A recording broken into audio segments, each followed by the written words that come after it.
FPL Mystery Chip. I'm actually excited about this one because it's going to make things a little bit more interesting this season. So, the assistant manager chip, you earn points from a manager, any manager from the 20 teams. In when the season started, we saw Haaland at 15 million. And based on his past performance, we were like, 15 million is a lot, but probably we can still have him. So, personally, myself, I moved heaven and earth just to make sure that Haaland was on my team because I had had situations where the whole world has Haaland. He scores three And he goals. scores You have 4 no one. goals. He scores 4 four goals. goals. Yeah, and then you don't have him on your team, and then your rank drops by 1 million places. So Yeah. number one right now has to be Phil Foden. Hmm. Talented player, talented player. Second most points in FPL last season.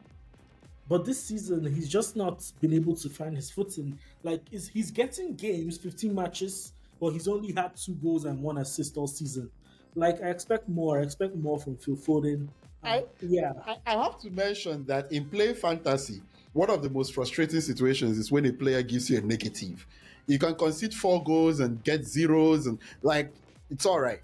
But when you actually choose that not only are you not going to contribute to my team, but you're going to take away from me the hard work of other players. Exactly. Yeah, it's so frustrating. So Southampton defenders, they're worse than the regular players. You might as well not have someone playing if you have a Southampton defender.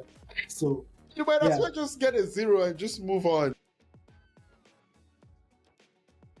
Hello, and welcome to another episode of the Fantasy League Show on CT Dice Sports on YouTube. I remain CT, and Malcolm is back here with me. Malcolm, welcome to another episode of the Fantasy League Show, where we actually get into the Fantasy Premier League and we talk all things FPL. How's it been since the last time? Hey, it's great to be back. Great to be back here talking fantasy. This season has been an interesting one, so looking forward to discussing. Oh yeah, I'm absolutely excited to get into it. We are basically at the midpoint of the season. Game week 21 is coming up soon. Just to give a context for when this is recorded, right? So I'm actually excited to see how the rest of the season. I would say that's midway through the season, but it's a little bit more than midway. For the season, but it's interesting. We're going to start with something that we talked about a little bit on the last episode, which we knew nothing about, which was the mystery chip in Fantasy Premier League. We didn't know what it was. It was teased to us about we should be expecting something for the mystery chip. And the mystery chip has been unveiled. So we're going to break it down here. Marco, I'm going to allow you to kind of give a breakdown of what the FPL mystery chip is all about. And actually, we're going to talk about how we intend to take advantage of that for the FPL as well. All right, so the FPL mystery chip. I'm actually excited about this one because it's going to make things a little bit more interesting this season. So the assistant manager chip, you earn points from a manager, any manager from the 20 teams in addition to your players. Each manager is budgeted from a price between zero point 0.5 million to 1.5 million. And the chip will be available from game week 24 this January and can be played at any point towards to the end of the season. Now, when you activate the chip, your assistant manager will score points for you based on their club results, and you have that for 3 weeks, 3 game weeks in a row. Now, some things to remember: once the chip is activated, you cannot use any other chip for any of those 3 weeks when it's activated, but you can transfer the manager you're using between each of the 3 game weeks. If a manager leaves the club during one of those 3 game weeks, the score you get would be based on what the original club does. And so you get 6 points for a team win, 3 points for a draw, and for any goal the team scores, it's 1 point per goal.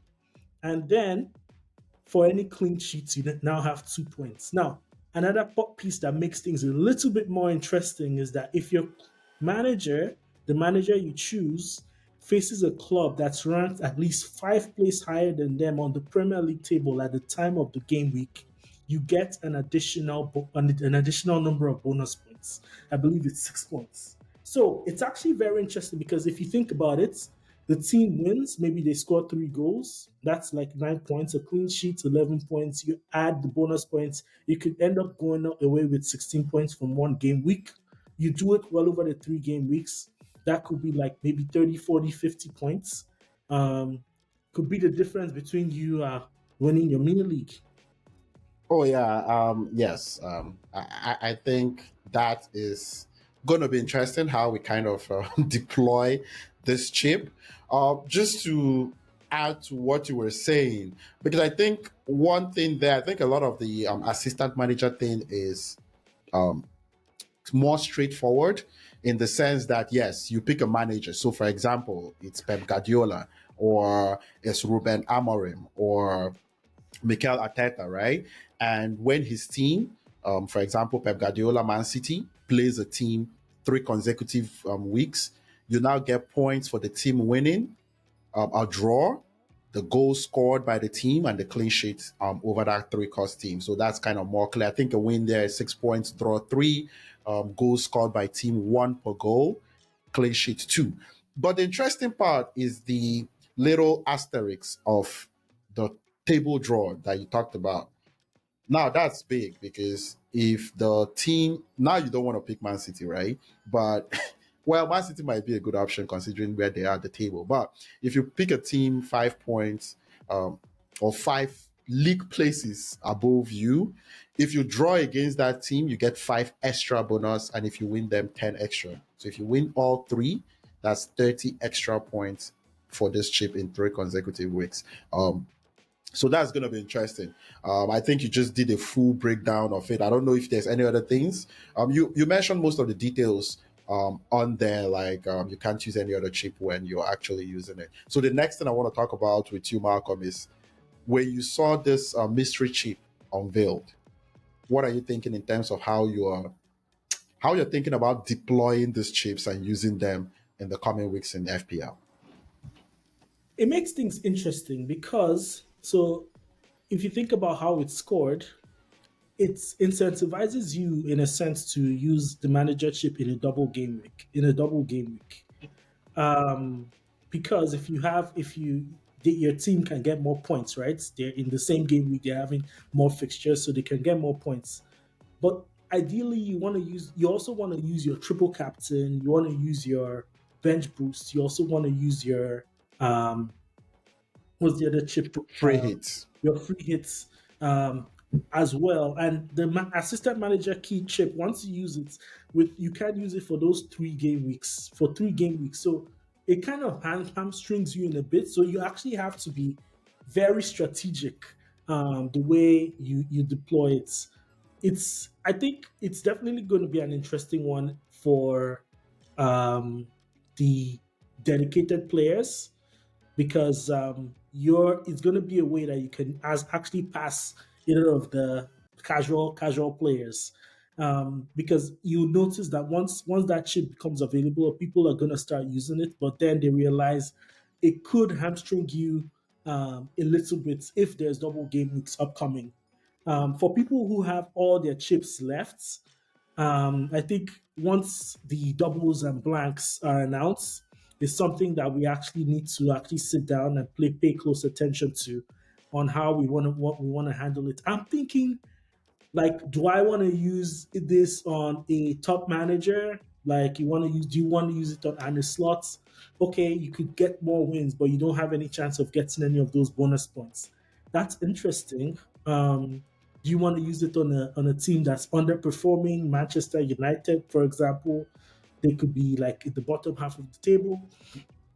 They could run into good form. They could be playing one of the teams in the top half. Personally, I'm going to be paying close attention to whoever is playing against Nottingham Forest to see because right now they're third. But if you think about a team like Brighton, for example, or Aston Villa, they could be 5 places behind them, or even depending on how things go with Newcastle. I know right now they're almost in the top four, but Yeah, they're they're fifth position. fifth position, right? there's a situation where they could be like eighth position um, when they have to play Nottingham Forest. So there's some options, but you also look at right now, FPL has released the pricing for all the managers. You Mm. have Arne Slot, Pep Guardiola, Arteta, Eddie Howe, and I believe one more Pep. I mentioned Pep. One more manager I'm missing. That's 1.5 million. But they also take a lot from your actual budget schedule. So I think it'll be very interesting once these fixtures come out, especially the next double game week for Liverpool. Because personally, I think it's going to be a no-brainer this year to triple captain Salah. So that would really help me and help us to make see what's the best strategy in terms of moving and attacking it. Mm. Okay, so yeah, as you mentioned something about the prices being out, I wasn't fully aware of that. I know the pricing is going to be from 0.5 to 1.5, and we expect the top managers to be at the top end, right, Yes, of the yes, pricing, and then teams that are struggling to be at the bottom end of that pricing. But also, as you mentioned, that allowed me to actually think to let people know about other things they want to know. Because the first time you add a manager, right, it doesn't count as a transfer. But if you do replace that manager, um, because there was an understanding that it could be you have to use one manager all 3 weeks consecutively, but you can actually change the team and the manager, but this would now count as a transfer in the subsequent weeks unless you leave the same manager. So that's actually an important strategy thing you can do. So you can pick and slot week one, change and slot, bring in Ruben Amorim, take out Ruben Amorim, bring in Eddie Howe for the third week. But the subsequent 2 weeks, if you make any changes, that would count as a transfer for that. For those weeks, the first week doesn't count as a transfer. And also, most importantly, let's say you mentioned that Pep Guardiola and the top managers would cost 1.5 pounds, basically, or however you want to, or points, fantasy points, right, to actually acquire. That means you have to, in your transfer, keep 1.5 free, right? You have to keep 1.5 free to be able to bring in this manager. Because if you're using up all of your budget for 100, that means you don't have any extra money to bring in Pep Guardiola or any of the managers that you want to use for the transfer. So you want to keep exactly. yeah, so you want to keep 1.5 freed up, or you would need to free up 1.5 from your team somehow by making moves to actually bring in these managers. But if you play FPL or fantasy, you don't want to miss out on an opportunity to get these bonus points. Forget, leave it to the last weeks or whatever. There's a lot of chips that needs to be used, so you want to have a plan for what to do with the basically the assistant manager chip and the mystery chip. Yeah, when you were saying that, it was important to mention that 1.5, that when you Yes, put it yes, in, you yes. actually have to have that budget. Yeah, and Yeah. I, The other yeah, go piece of ahead. that, the other piece of that is that if you start with a manager that's less than one, that you can start with managers as less than 1.5. So right now, for example, I see Ruben Amorim is 0.8 million. Also want to keep that in mind because you would have to make up additional budgets during the 3 weeks. Maybe if you want to switch Amarim for Ateta or Slot or Eddie Howe, you have to make sure like that additional budget is in your team. So maybe it might be okay to start with the 1.5 million manager, and then just keep in mind if they're depending on how the fixtures are, you can only downgrade. Um, Yeah, yeah, that makes it easier, right? If you actually, that's what, if you save up 1.5, now whether you get a manager that's more expensive or the one that's cheaper, you have enough money to make those switches. The good thing with, maybe now we have an idea why they changed the transfer laws and give us more transfers to be able to make these changes. This would have been very tough with two transfers yes, max. Yeah. yes, yes, yes. But to be honest, I don't know about you. The way this season has gone, keeping multiple transfers and helping them roll over, it's been difficult. Oh, But really? I've almost been it's able to keep three transfers usually, up to three, and but you're not right. make too many changes. Well, that's the thing, right? I Yeah, stuck around with some bad players too long. That's that's the what thing. happens. So I have a player. I kept Iberici Eze for the Yeah. big longest part of the start of the season, and he just kept blanking. And I think I was on the Haaland train too long too. Yeah, So I was definitely on the Haaland train for too long. Should have got yeah, off that bus real quickly. yeah. So yeah, it's going to be really interesting how this all plays out. I think the fact that you can't use a second chip is going to really make it really catch a lot of managers by surprise this season. I think. Yeah, that would be interesting because you said something about the fact that the optimal or the ideal time to use it would be in a double game week. But if you've played Fantasy Premier League for a while, you would know double game weeks are usually reserved for bench boosts and triple captain chips. Yeah, So that means something has to be done differently this year. So it will be interesting yeah, to see how that is navigated. So going back to the strategy we're talking about, so putting you on the spot a little bit, what would be your favorite strategy on a general scale? Would you be going for a team a little bit down the table, let's say eight or below, so that you can get some possible bonuses by winning a team five places higher in the table? Or you think it will be probably a better decision to pick a team on the top, like a pretty good team like Liverpool, Arsenal, or Manchester City, Newcastle, where there's a better chance that they get more goals scored, a higher chance for clean sheets, and also a higher chance for wins. Is that a risk you want to take, or because I'm looking at the table now, there seems to be very good opportunities. If it was to be today, right? You got some teams. Brighton is 10th position. Brighton would have a good chance on the right day to beat Nottingham Forest, maybe have a chance against Newcastle, depending on the situation. You have Tottenham and Manchester United right now, 12 and 13. Some people would say there's a chance there against Bournemouth at 7. Nottingham Forest maybe at 3. Maybe you get one of the Newcastle, Chelsea at home. There could be a chance there. And you go down the table a little bit and West Ham could have an opportunity, Crystal Palace, against teams like Fulham, Bournemouth. Like, do you think that it's something you'll be looking at on a week to week? Because we can change managers, right? So are you looking at it on a week to week basis, or you're trying to target one team going up against higher teams? yeah. I personally like to target one team going up against other teams, but in practice, it might not really work that way.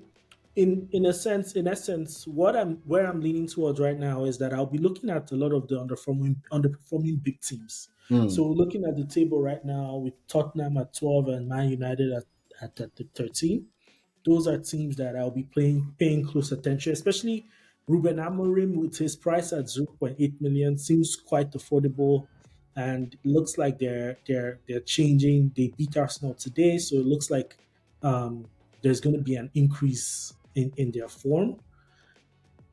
But it's all there's always going to be something to be said about using one of the big boys. Like there's like it's always good when you have a manager you can just keep it and set and forget.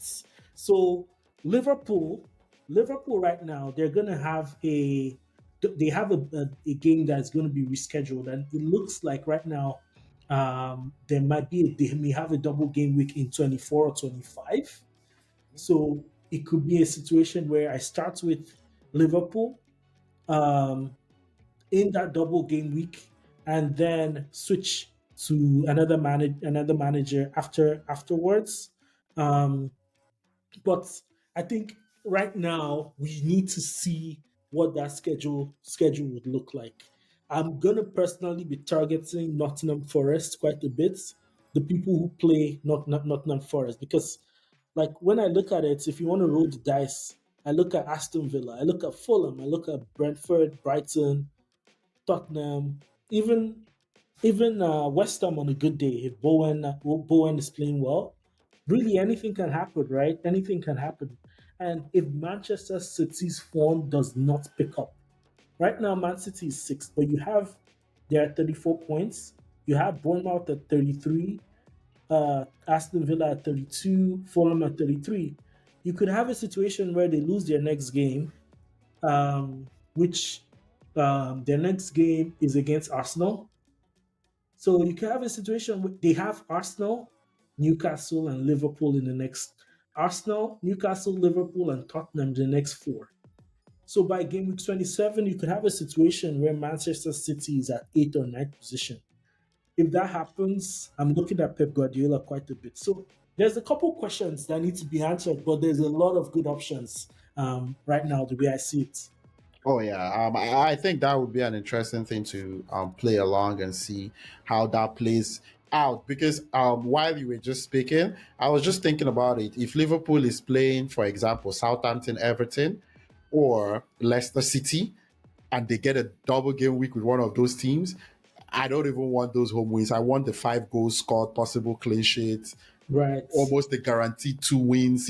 There are ways you can rack up really good points Really if good the point. scenario actually fits right, and then you get this stretch and you get like maybe a Brentford at home versus a Nottingham Forest. That might be a great sport to maybe target Brentford, Brighton, Tottenham, something like that against a team like Nottingham Forest.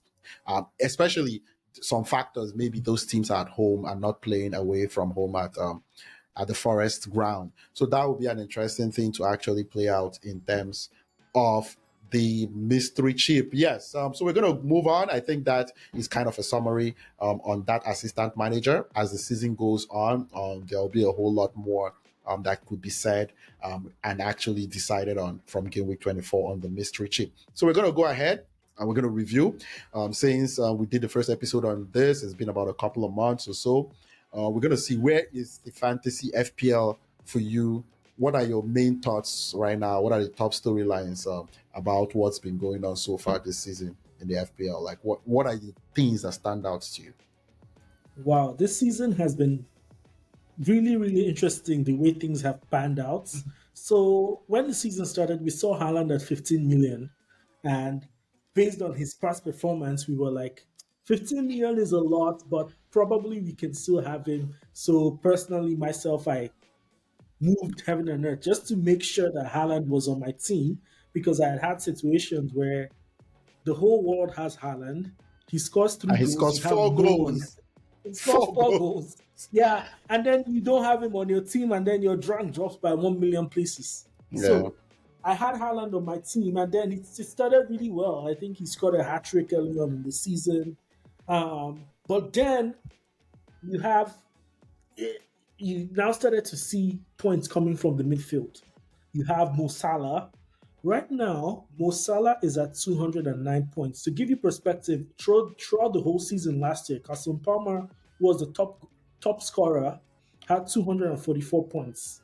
So you could have a situation where by game week 23, he already has more points than Carson Palmer had all season, and he's about to break his overall FPL points record, which he last time was at 303 points. If he continues like this, he's going to smash that record. First time you have a player with 18 goals and 13 assists at this point in the season. So he's just been exceptional. And I didn't have him on my team to start, right? You have a Bukayo Saka from Arsenal that until he got injured was playing very well. You have players in the midfield like Mbemo playing really well, giving you points. You have other budget options. You have Gordon. You have Marcus Rogers for Aston Villa, who has been really coming in and giving you points where you can fill out the midfield. And then you have budget strikers who have like Matthias Corner, you have Chris Wood, you have Wissa. These people easily affordable. They've been coming in and they've been giving you points. So Haaland has not really been essential. And you could find a situation a lot of the time having Haaland, because if you have Haaland at 15 million, you're always inclined to captain him. And with the way Mo Salah has been playing, captain Haaland has just been really bad for your rank. So not um, having Haaland having Haaland has been really detrimental for most people's teams but I think maybe there's a scenario where he just hamstrings your team. So Haaland has been good. I think Man City players, they've not really delivered the goods FPL wise. You have Haaland playing well, but in their midfielders, none of them has been performing well like you would expect. Kevin De Bruyne, Phil Foden, Bernardo Silva, none of them. Then you have in their defense, Ederson has not been their number one keeper this season. Um, so we've not been getting a lot of goods from Man City, but we've Nottingham Forest is a team that like they've actually been really doing so well. So you have their defense, and their defense they have the best second best defense in the league right now. So there's been no templates really to follow. That you could There's a couple of different ways you can fit out, put out, arrange your team to get yourself points. And I think this is something that has been really evident this season. And you have had to do well. You have to actually be agile and make changes quickly. People who stayed on the Haaland bandwagon for a long time, most of them haven't really gotten high ranks. Um, so overall, like, and in defense, you have defenders scoring goals, scoring points. You have Gabriel, you have William Oh, Saliba. the Arsenal set piece Yes, routine. the now scoring goals from corners. You have Trent Alexander-Arnold, who on a good day he can come in and give you lots of good points. So, but you can't fit all these players into your team. So choices have had to be made. And you make those choices, and then you move forward and live with the results. Oh yeah, I think it has been an interesting season. In general, you mentioned a lot of the key points of what's been going on. The one that I wanted to mention that stands out to me is the performance of the Nottingham Forest players. They dominate the top defenders in the league. They have the one of the top defenses in the Premier League this season.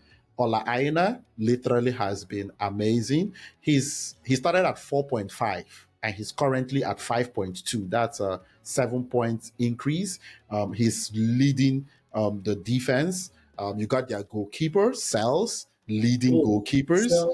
Sells. And the thing about Sells, he not only gives you clean sheet points, but he also gives you those save points. Yeah, So like you can get him, and like okay, like even though I don't they're playing a big team, I know I'll still get some points from Sells. So that's always good.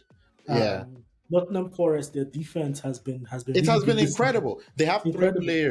three players that has been doing incredible that I know consistently: Milenkovic, Murillo, and Olaina that I talked about a few seconds ago. Like absolutely incredible for Nottingham Forest, and Chris Wood has been Oh my doing goodness. so well, Chris Wood has been a revelation this season.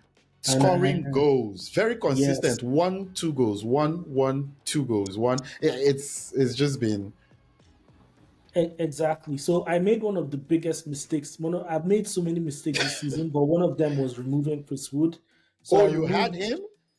I did have him, and then I removed him to get Mr. João Pedro, and João Pedro blanked for 2 weeks, and I got frustrated with him. I removed João Pedro, and then he scored.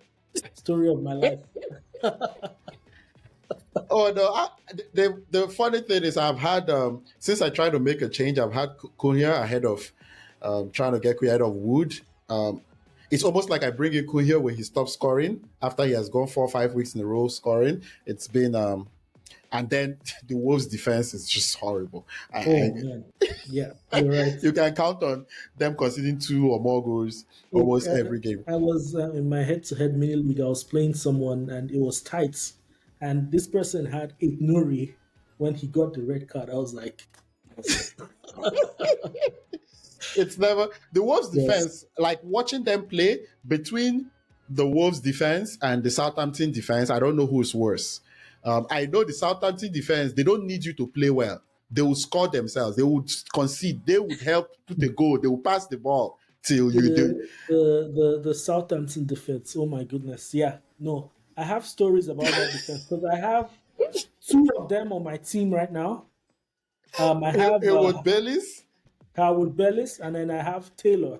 So what happened was that I had removed Jao Pedro from my team before it was announced that he was getting suspended. It was announced that Cunha was getting suspended. So then I was in a situation where I didn't have enough players. I just made the transfer too early. But yeah. So then Howard Bellis plays in my team. He comes in and he gives me a -1. Like, I, yeah, I have to mention that in play fantasy, one of the most frustrating situations is when a player gives you a negative. You can concede 4 goals and get zeros, and like it's all right. But when you actually choose that not only are you not going to contribute to my team, but you're going to take away from me the hard work of other players. exactly. Yeah, it's so frustrating. So Southampton defenders, they're worse than the regular players. You might as well not have someone playing if you have a Southampton defender. So You might as yeah, well just get a zero and just move on instead of getting exactly. them in there. It's ah, they'll get a yellow card and concede 5 goals. And then if they get a red card, oh, you're done for. But yes, I think those are a few of the highlights, in my opinion, of the FPL season and the players. Not for me, the MVPs or the most notable players would be Nottingham Forest in general. Their best contributing players has been absolutely fantastic. We're going to go to Exactly. the next thing. Basically, just out of the same point we're going to do, but this time we're going to do a little bit of top three. So we're going to do a top three FPL players that has been for whatever criteria, whatever your top three FPL players so far mid season into the season in the Premier League. Yeah. So for me, I'm just gonna list them. Yep. Number one, I think we can both agree there's no other person who should take this, take this, take this crown. Mo Mo Salah. Salah. Mo Salah. Mo Salah. I mean, Mo Salah has been exceptional this season, scoring goals, assists, scoring goals from nowhere. Whenever he's playing, Liverpool is a different team. He's been absolutely incredible. I think he's gonna smash his record this season. I am hoping, I'm waiting for Liverpool's double game weeks to use him for my triple captain. Then, so that's my number one, Mo Salah. My number two, I went with the defender here. I went with Ola Aina. I think the Nottingham Forest defense has been incredible. He's been playing exceptionally well. He's been scoring goals, adding assists to his game. That's I think Ola Aina has been really really incredible, and it's I think at the end of the season, Nottingham Forest is probably going to get into Europe. They might even get into the Champions League. Ola Aina has been incredible. Now, number three was a little bit difficult, more difficult. There's a couple people that I had in my list, but at the end of the day, I went to Carson Palmer. Um, I think Carson That's Palmer just Cole Palmer, right? Oh, sorry, that's Cole Palmer. Cole Palmer, not Carson Palmer. Yeah, Yeah, Cole Palmer. Yeah. yeah. There's another player named Carson Palmer somewhere. That's why. But Yeah, former. I remember the former Arizona quarterback. That's the only guy I can remember. yeah, Somewhere. yes, yes. I'm mixing the two footballs. Yeah, it's But football. They should stop confusing us. This is becoming a yeah, thing. yeah. So Cole Palmer, I think he just makes that Chelsea team tick. He's on penalties. He scores loads. He scores goals. He gives assists. He's always going to be there. He's going to play. He scored. What's his stats this season? He's been incredible. Carson Palmer has Yeah, been incredible. Other honorable mentions I had Bukayo Saka before his injury. Also had Chris Wood. I thought about Cunha as well. I think Cunha is the highest scoring forward in the game, which is actually absolutely incredible. So yeah, but overall, one Mo Salah, two Olaina, and number three Cole Palmer. Oh yeah, we kind of match up here with the top two, Mo Salah and Ola Aina. So my number three would be Brian Mbemo for the incredible season. Like midfield, 136 points. Currently at 7.8, has jumped up 8 million or point 0.8 million. However, from 7 to 7.8, Brian Mbemo has been fantastic. Basically this year. My honorable mention would be Morgan Rogers. But I would also use this opportunity to say that Brian Mbebo and Johan Wissa has been absolutely fantastic in attacking pair mid-season for Brentford. I actually Yes. enjoy both of them. Mbemo from Cameroon and Johan Wissa from Congo. Absolutely being fantastic. Like when they play, it's like I can just look at both of them and it's just they just You do a relate good with job. them. Huh? Do you relate with them? I feel like they're just having a lot of fun. It's like when one is Right, missing, it's not complete. But when both of them play, right. it just feels like they're doing something really special up front. I like the way they Mhm. actually get shout out to Congo and shout out to Cameroon for those two players for Brentford. But yeah, the other player I wanted Well, to mention Brentford was has Man City, Liverpool, and Spurs in the next between the next 4 game weeks. So just watch out. they might not win the game, but Brian Mbemo and Johan Wissa is going to do their thing. Okay, They should just okay. prepare for that. But yeah, Morgan Rogers is the other guy I wanted to mention.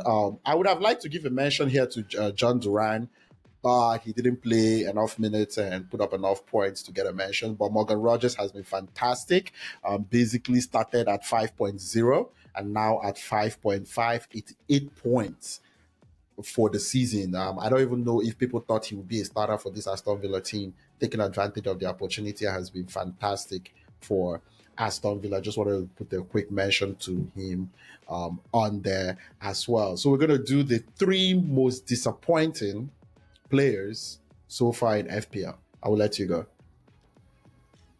Three most disappointing players in FPL so far. My number one right now has to be Phil Foden. Hmm. Talented player, talented player. Second most points in FPL last season. But this season, he's just not been able to find his footing. Like, he's getting games, 15 matches, but he's only had 2 goals and 1 assist all season. Like, I expect more. I expect more from Phil Foden. He's a talented player. Man City, especially with when Kevin De Bruyne was injured, he just really hasn't found his footing this season. So my most disappointing player this season goes to Mr. Phil Foden. Second most disappointing player so far. I think second most disappointing player, I'll have to go with Marcus Rashford. Marcus Rashford, um, I think it's been 2 seasons in a row now where he's not really been playing well. But if you go back to 2022-2023 season when he had 17 goals and 5 assists, now getting to his prime, you expect more, much better from Marcus Rashford. Um, yeah, I think Rashford has been a disappointing one. He's one of those players. I think in 2022-2023 he got became essential, and I think at this in with this Manchester United team, he should be one of the leaders. But it's unfortunate that he's just not been able to find his footing this season. My number three. I'm an Arsenal fan, so especially I think my number three I gave that to Mr. Raheem Sterling. Raheem Sterling. Like I when Raheem Sterling's signing was announced, I was actually quite excited. Just because especially with the way Kai Havertz played last season, and him coming in, he's gonna be able to add more depth to that Arsenal team. I thought he was gonna be able to be someone that can actually make a factor, be a factor in fantasy this season. But it's just he's not gotten in the rotation, so he's not really doing much. So I think those three, those are people that at the start of the season, if you ask me, I said okay, probably like when even if someone is not among the top, players. They should be factors, but it's like you can't even have these people on your team except Phil Foden. I think there'll be a point where he's going to have a good run. But so far, if you've had any of these people in your team, you would have been really, really struggling. So those are my top three. Oh yeah, I'm glad that we actually don't have the same three players at all. So that's actually I like that. I like that we don't share the same three player. But my most disappointing player would be Erling Haaland, maybe because I have seen Shege. Oh my goodness. Yeah, Yeah, I've seen it. I've seen it with Erling Haaland this season. He was priced at 5.0. Um, 15, actually, at 15 million. 15 million, right? So you're expecting that he should be a runaway best player, at least if not a best player, top two, top three, a player you can captain and just forget it, just as he has been for the last 2 seasons and stuff, right? But that's not the case. He has literally tanked teams, including my team, this season. So to me, he's the most disappointing player. He's currently priced at 14.8, 2 points down from 15 million. So not too much of a difference. He has 123 points, which is actually excellent, but not excellent for a 15 million player. For me, a lot of things have to do with the value you bring. If you're 15 million, 123, it's great when you are Brian Mbemo at basically 36. But when you are and Brian Mbemo, it just costs 7.8, half the price, right? So my thing is Haaland has been tanking teams because you have to manage your budget this season. He's at 123, but in my opinion, very disappointing. He should be somewhere close to a top three player. He's currently fourth overall behind Cole Palmer, Mo Salah, and Brian Mbemo. So that really thanks your team if he's not a top 1, 2 player. At least maybe Salah is there. Salah is also pretty expensive, currently at 13.1. Actually, Salah should 13.7. 13.7. I'm looking at Yes. the value I have him because I've always had him. He has not even gone up that high for me, but 13.7, right? I think started at 13. Is it Million. 12.5 or 13.0 that he started? So Salah started at 13 million, I believe. So that Or is it? 12, No, no, no, no, no, 12.5. no.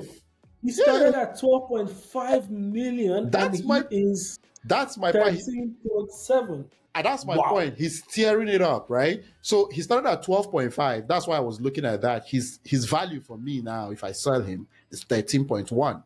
But if you think about how far he has come, if you never had him, it has gone to 13.7. That's 12 full points. It's incredible.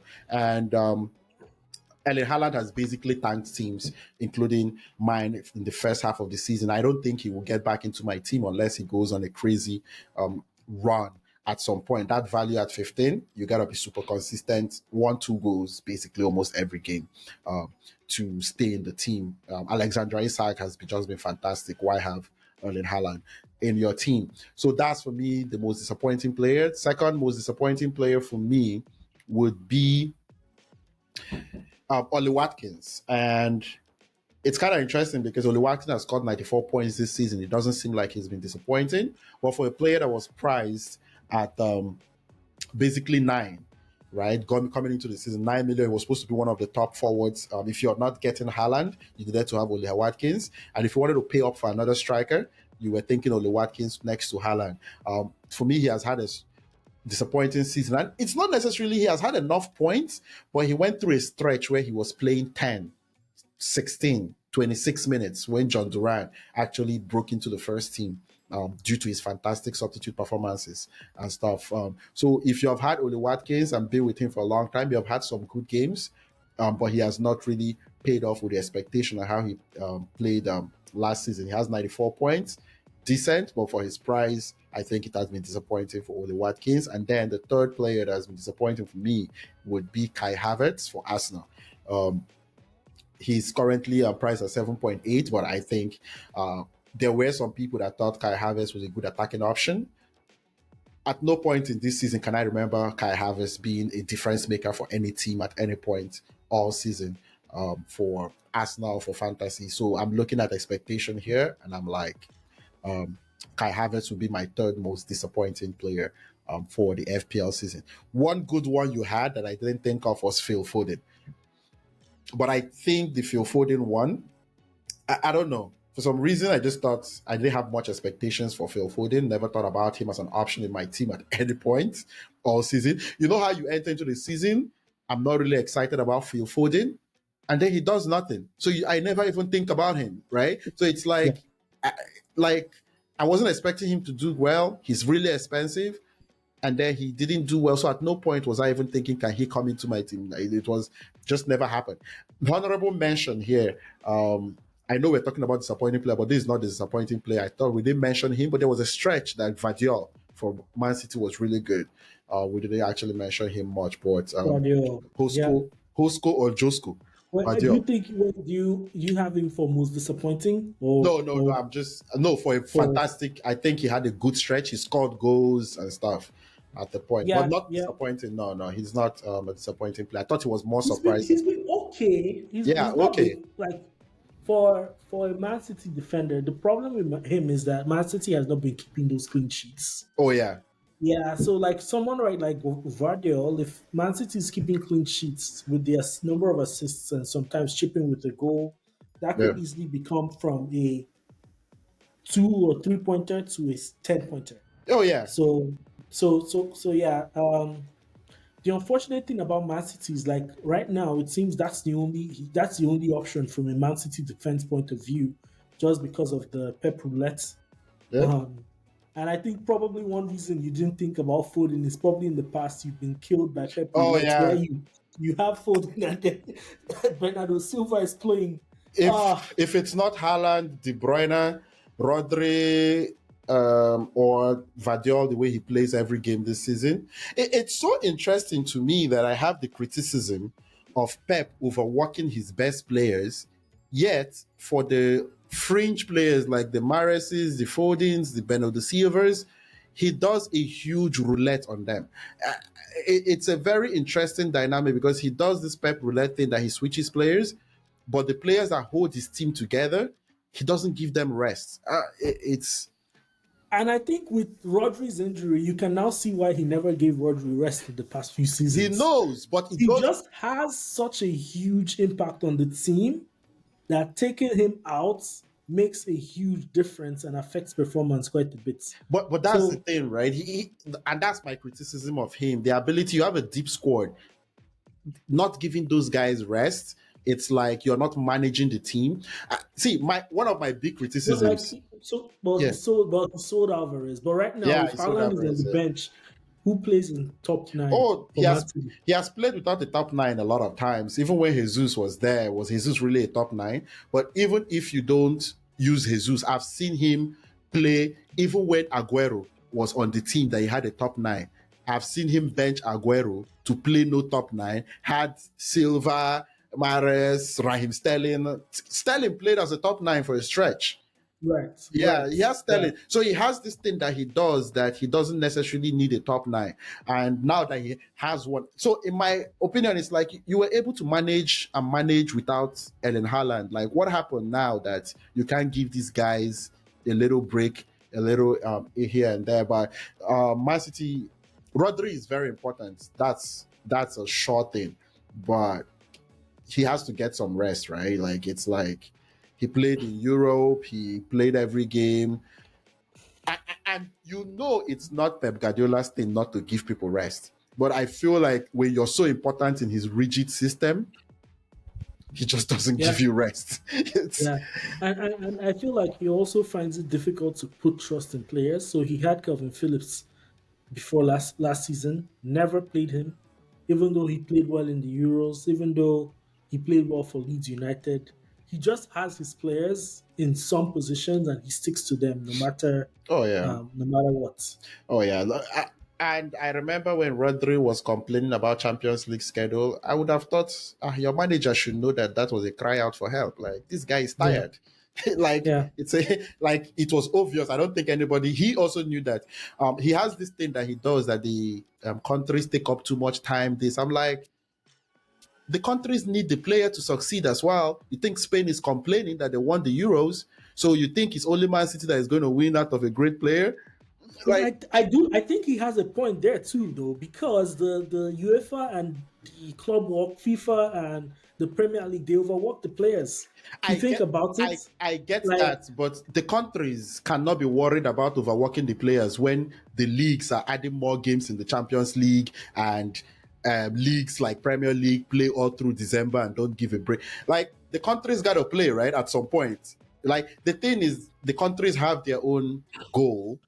They have to play. You, as the manager on the club side, has to find how you can actually help manage your player, right? mhm. Don't forget, these countries only get these guys for really serious competitions, one summer out of 2 years or so, right? So it's not like you get them for 8 months. Like, this idea, like, is the country's responsibility to manage the players when they get them, um, like, a few times during the season, right? And you kind of have them most of the year and stuff like that.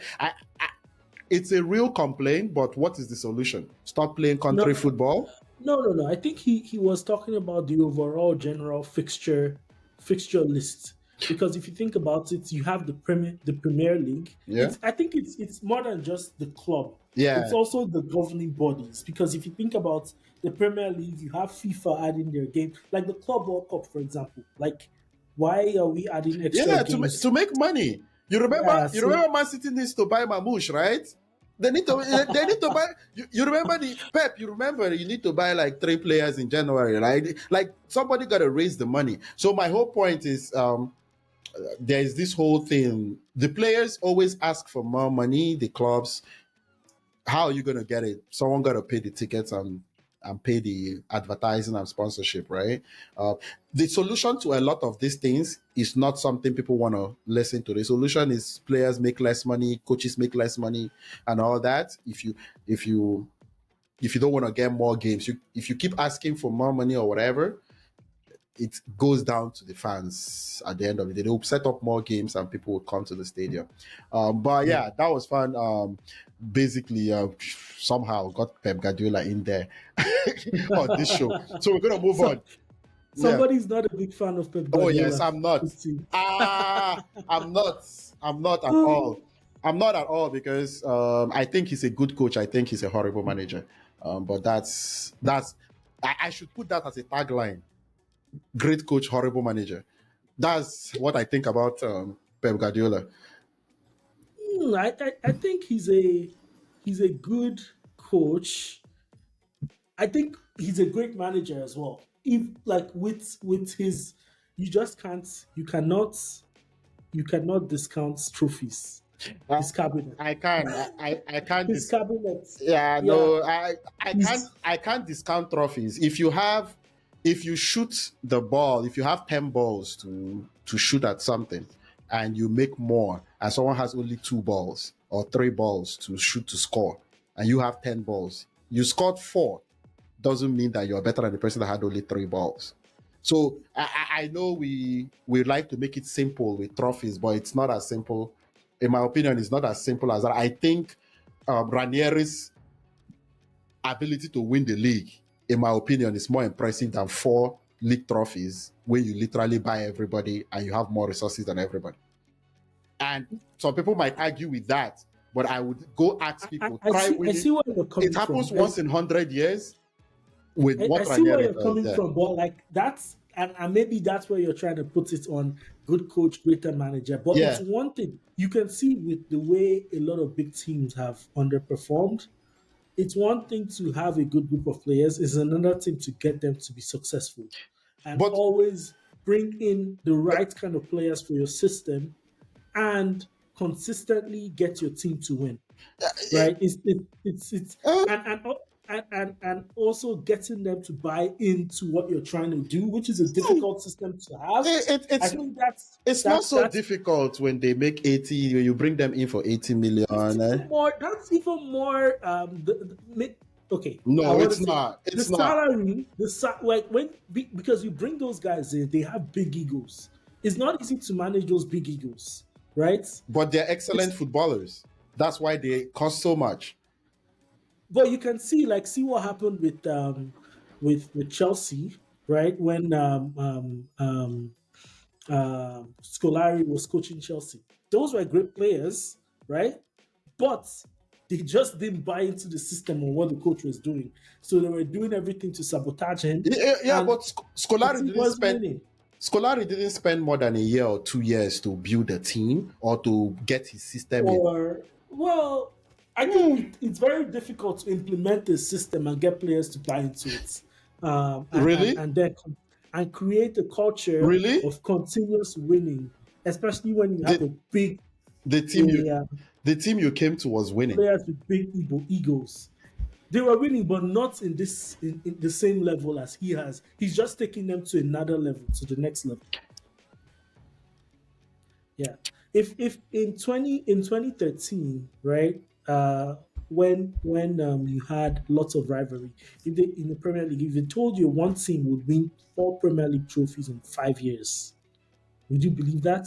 Yes, Man City. Even That's if before Pep Guardiola came yes, into Man City. even before Pep Guardiola came into Man City. Yes, Man City. Okay, That would be yeah, the I team. guess you had Manchester Manchester United was on the decline. right. Sir Alex Ferguson left. They were on the decline. Liverpool, as at then, there was no Jurgen Klopp. I would have thought it would have been way easier, actually, because Jurgen Klopp even kind of put a wrinkle on that chase. There was no Jurgen Klopp, right? Jurgen Klopp was coming into a Liverpool that was really down. Then Chelsea would have been the one team that would compete with Man City, but we all know what happened with Abramovich. That's a completely different whole scenario because I would say they still had an upper hand. But if Abramovich was there at Chelsea, what happened with Chelsea? Chelsea would have been competing with Man City. That would have been a good one. But other than Chelsea, who really was Arsenal had to get Arteta from his coaching staff to even improve. So Man City was clearly project. See, the thing I see with Pep is that he had a chance to go to Man U. He ran away from Bayern Munich. Bayern Munich job, he won 3 Bundesligas, but he didn't win a Champions League. He was embarrassed 3 straight times in the semi-finals against Spanish teams, and he ran away. That job was still a good job, but He wa- he went for a we break. also That's why he came to Man City, right? no, he Or he came took to the Man City. sabbatical. He came to Man City because Man City was the better job. Man City had spent a lot of money before he came and was even willing to spend a lot on top players. Mancini was running a very fantastic style of football with excellent players before he came in there. So I anybody that saw that job then, that job had a trajectory. If you put Mourinho at that job, Mourinho would have probably won up to 2, 3 straight in a row with those same players. I don't see anything Pep has done that a good manager would not do with the same resources. And let's not forget, we don't know about the 115 charges. They are just delaying that one. So we don't know about that one. We'll just hold that one. I think Man City fans will beg to differ Of because he's no, I agree that they will beg to differ. And as I said, I think he understands the game. He was born in the game, played the game, coaches the game, can draw up the game on a ball. style of play, attractive football. He just Yeah. makes the game fun to watch, right? The thing that I have a problem with is managing is about managing resources. He has never gotten into a resource scarcity and outperformed resources. He's always the favorite to win everything. That's not out performing your resources. I think that's how I kind of view it. Jurgen Klopp has outperformed resources. Mourinho has done it several times, even beating with Inter Milan back in the days. Where he was at Bayern Munich and stuff. Yeah, Jurgen Klopp, before he came, Jurgen Klopp was winning with Dortmund, right? Yeah, he did a good job there, but we all know in Bayern Munich, you got to win the Champions League. Really, if we're being honest, everybody goes there and wins the league at Mhm. some point, right? So I look at his whole career, I'm like, is he really that impressive? Am I saying he can't coach? No, but can he And manage? as you were talking, I just went to check FC Barcelona the season before he Yeah, came in, yeah. right? Guess who won the league? Real Who? Madrid. But Yeah. guess the gap in points.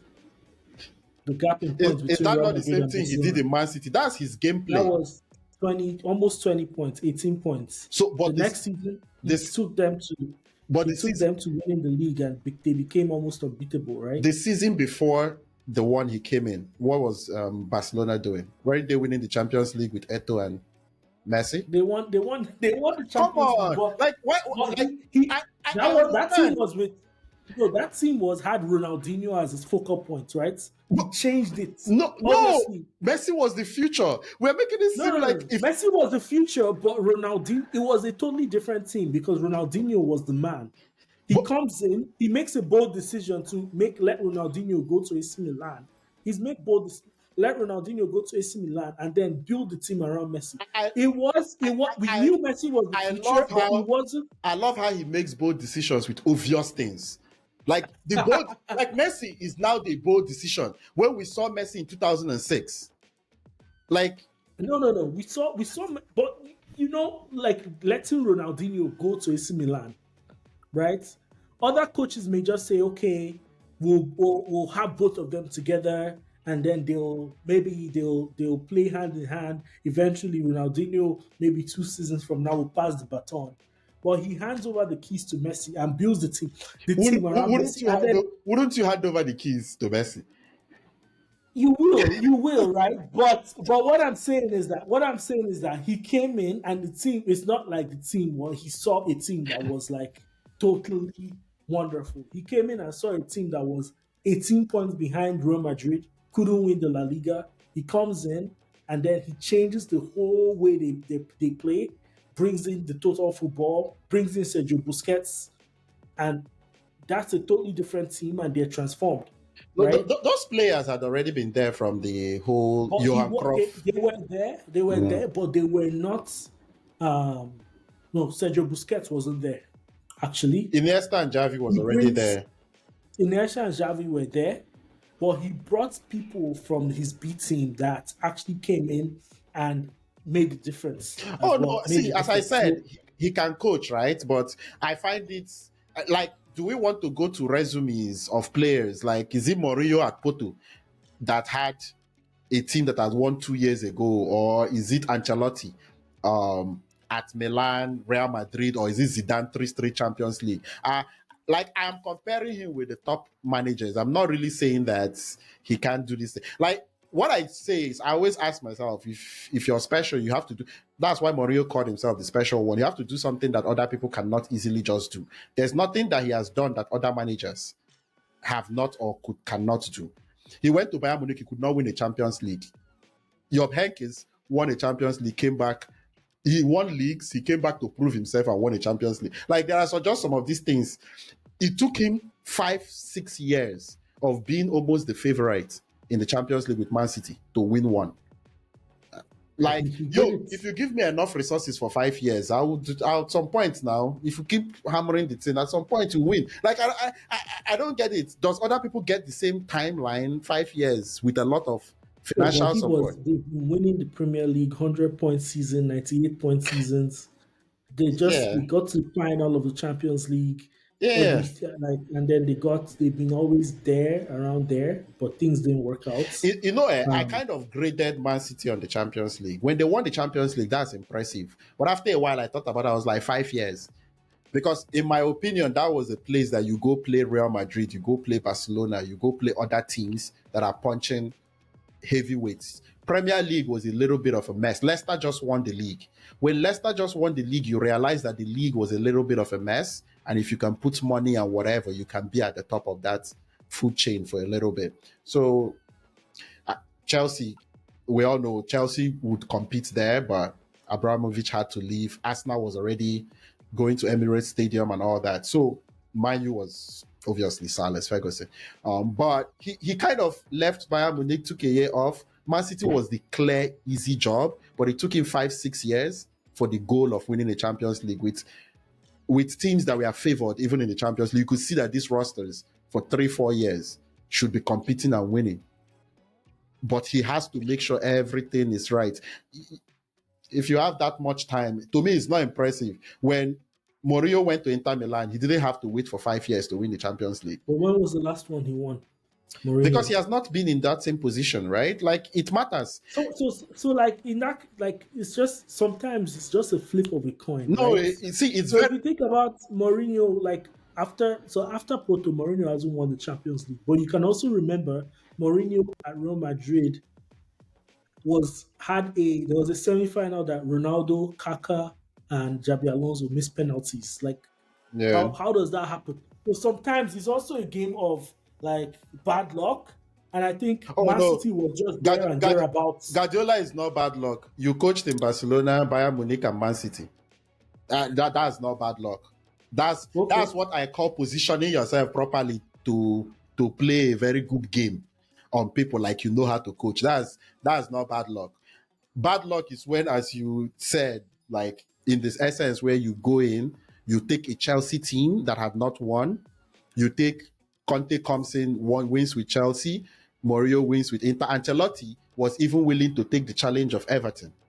Like, for goodness sake, somebody is really telling me that like Pep can coach more than Ancelotti. Like, like those are the kind of arguments that I just look and I'm like, seriously, like, and that's who I'm comparing him with. I'm not comparing him with other guys. I'm comparing him with, let me be specific, Jurgen Klopp. He's not better. He's not better than Carlo Ancelotti. He's not better than Jose Mourinho. That's it. I think he's those are great coaches.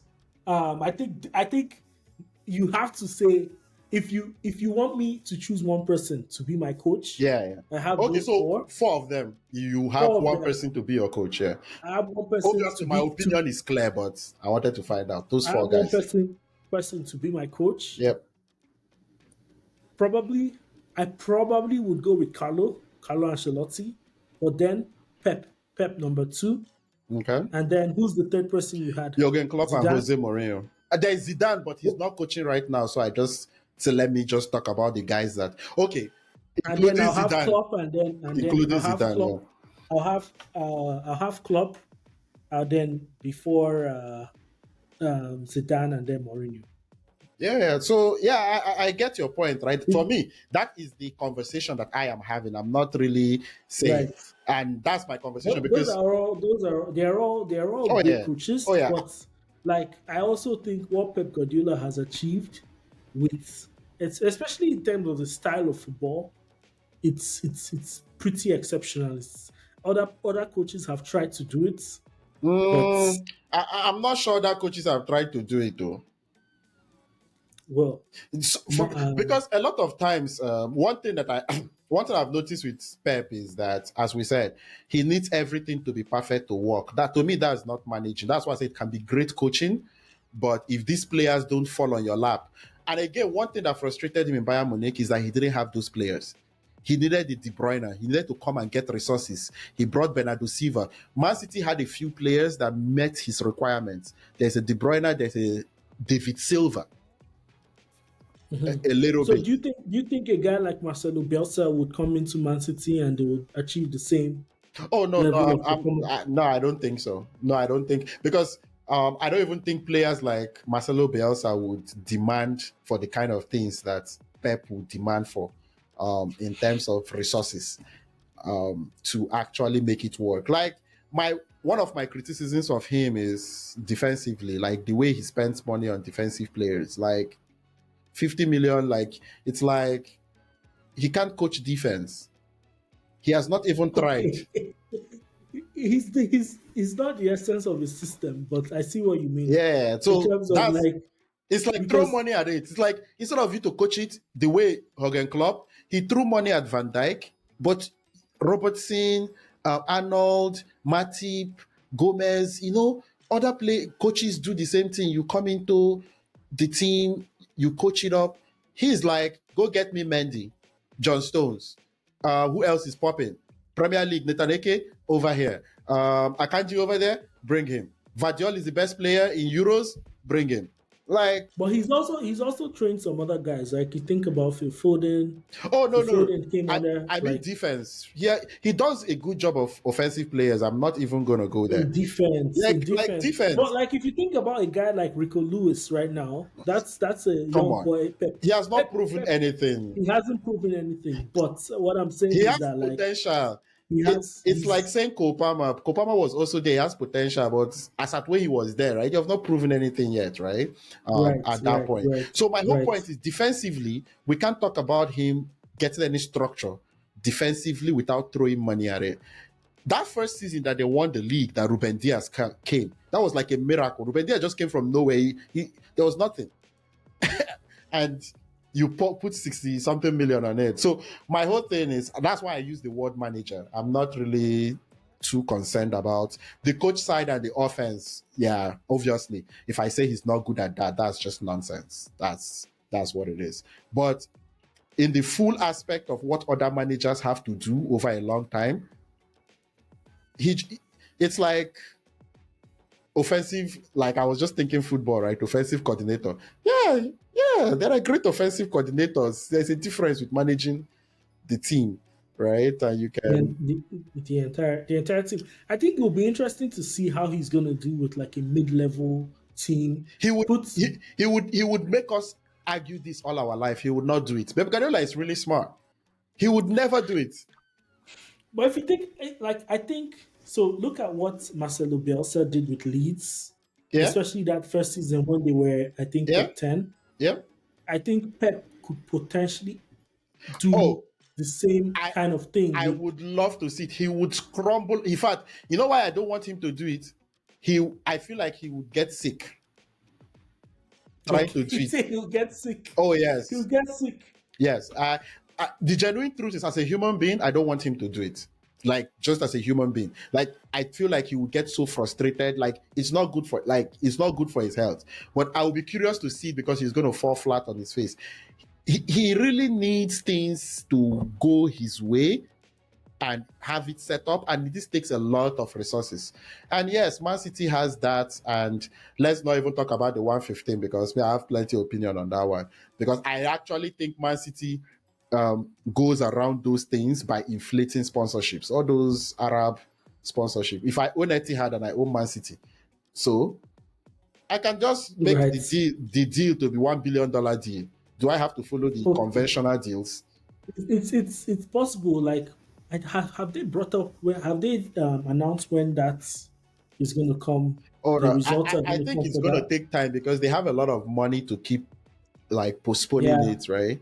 So Most likely, if you were to make me make a guess, I'm going to guess nothing is going to happen. They're no, just going to yeah, be given nothing. a fine. Yeah, I don't think anything is going to happen, because, as I said, they have enough professionals to properly set that up. Because the whole argument is how much you make and how much you lose. When you have these independent companies that are not really independent, Shell, whatever, and Etihad, like a private company can pay more than they need to pay, right? Right. Right. Right. Right, and you control them, and it's a conflict of interest that they pretend like we don't know what's happening, but it's happening. It's like Chelsea being sponsored by Russian, then with Abramovich, or Russian oil companies. Like, you're like, this is like the royal family out there. Like, they can do whatever they want to do. You know what I mean? So it's interesting. He made a good choice. He went there. Now, when you look at a club like Bayern Munich that runs on a strict financial structure, you can tell why he struggled. Not because they don't dominate. Wouldn't necessarily say he struggled. He won all Yeah, the Bundesliga while he was there. He did. He got to the semifinals of the Champions League every season. Like at a point in this, when you get to some specific points, it's just like a game. It's like it's a flip of a coin, right? It didn't go his way in those scenarios, right? I'll say he still did well. He's obviously, you're right in the sense that he has gotten resources to get what he wants to do. Be interesting to see what he's going to do in a situation where okay. there's no budget, I am or like also in a curious, smaller team. because I thought this season he still has a way better squad than the results he's getting. But obviously, he has still gone into the transfer market in January to go splash some money. It's this idea of, what are you gonna do if it's legal and he can do it. You remember? I don't know if people remember this interview where Jurgen Klopp was like, "I have to go and rest." Pep Guardiola, it's like fighting a train. Like, what are you gonna do? You are trying to manage resources, and the person just is like, "Bring this one for me. Bring this one for me." And I think this is what people don't also get sometimes with resources. There is this whole idea like managing resources is harder than Like managing a lot of resources is harder than managing less. The thing is, in a club like Man City, when you have a lot of resources, you have a plenty assistants. That's the part of the things too that you can afford. Your training ground, high quality doctors, you can overpay. These things are advantages that is real in the real, and he's benefiting from it. But in my opinion, let him come and show me that he can perform better than expectations. Okay, so if I ask you, if you think of going into any season, can you remember any season that Pep Guardiola has performed better than expectations? Let's use expectation like that's whatever you look at this team. Are they Mm. the best team? I have to start looking at all the seasons. But obviously, the Liverpool between Liverpool and Man City, Mm, there's a couple seasons where it was like close. either or. Yeah. It was close. Every season it's been like really really close since he's been at Man City, but they're always there and thereabouts. Um, I think his first season at Barcelona, no one knew the team. They weren't favorites going into the season, right? So maybe you could use that one. Um, but yeah, you're right. Like maybe in Man City, he's always been in the there or In Man thereabouts. City, Bayern Munich, he has been there or But there. you also have to remember that there's also something that comes with having big expectations, right? So like think about even teams like um, England. England is a good example. They're always expected to do very well in the Oh big no, it's tournaments. just because But we speak English. I don't believe England is well, that rated. well, We I'm speak just. English. All we listen to I is think English media. in the last Euros, they've been in the last two Euros. They've had very good reasons, very good teams, and should have been thereabouts. But they were But not just projected to England, be better than France. or think about Brazil. Brazil when they hosted the World Cup, Mm. right? When they lost 7-1 to Germany. Oh yeah, nah, that was shocking. Yeah, like if that's like Brazil is not 7 goals, 7 goals worse than Germany, right? But I think part of that is like the expectations. If they are not managed well by the right manager, they can get to you, and your team might not do well, But right? I agree. But the difference is that he never does better than expectation. That's my point. Other That's people.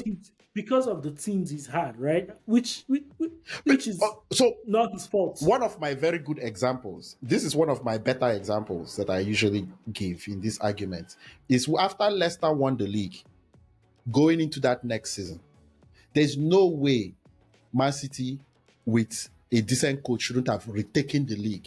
How did Chelsea win that league? Don't forget, Conte was also his first season. Chelsea was an absolute mess. In fact, Chelsea started the season badly and switched to this three-man defense, right? So for me, that's an example of coming in and managing. This team just won 2 years ago. So in my opinion, we all know Leicester is not going to win again. I don't even want to put, everybody took their players and all that kind of stuff. But this team, Man City dominated 2 years ago. He came, the squad was still very good. And he could not do anything that year. Conte started badly. Conte found a way. And to me, that's managing. Found a way to win that season. And of course, you spend more money on defense and other things. I think if Pep, right, he that season was crucial because it was setting the foundation of what they were trying to do, right, and Mhm. trying to be. If you look at that season, like he was trying to do a lot of different things, but he didn't have the players to play in that system. But it was very important that he doesn't change. The fact that he didn't change his approach, right, enabled them lay good foundations, which helped them in the long run to win more titles. So he had to be able to. The players that were there couldn't play his system.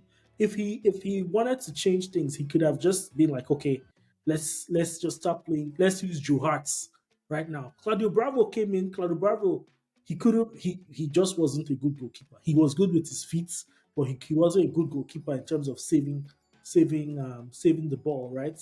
So like that's a season where like he was trying to lay the foundation.